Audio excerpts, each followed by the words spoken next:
برقی مقناطیسی امالہ۔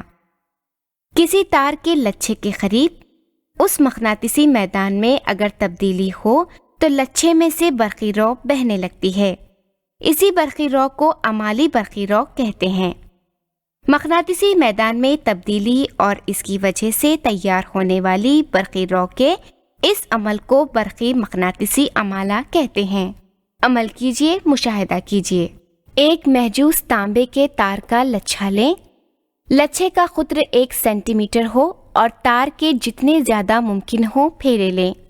لچھے کا سرا جی گیلوینو میٹر سے جوڑ دیں۔ جی میں موجود سوئی کے انحراف کی بنا پر برقی رو کی سمت اور قوت کی پیمائش کی جا سکتی ہے۔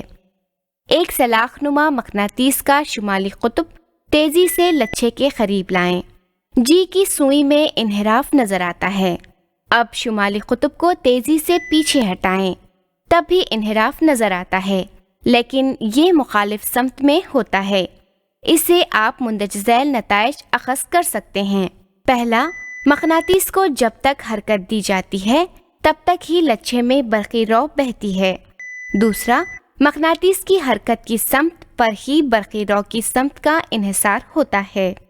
مقناطیس قریب لانے پر برقی رو کی جو سمت ہوتی ہے وہ مقناطیس دور لے جانے پر برقی رو کی سمت کے مخالف ہوتی ہے۔ مقناطیس تیزی سے لچھے کی سمت لے جائیں تو برقی رو میں کون سا فرق پیدا ہوتا ہے؟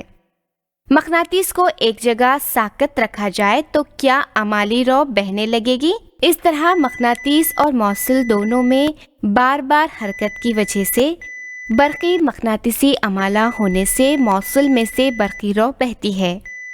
برقی مقناطیسی امالے کے اس بنیادی تجربے کا سہرا مائیکل فیراڈے کو جاتا ہے۔ عمل کیجیے، مشاہدہ کیجیے۔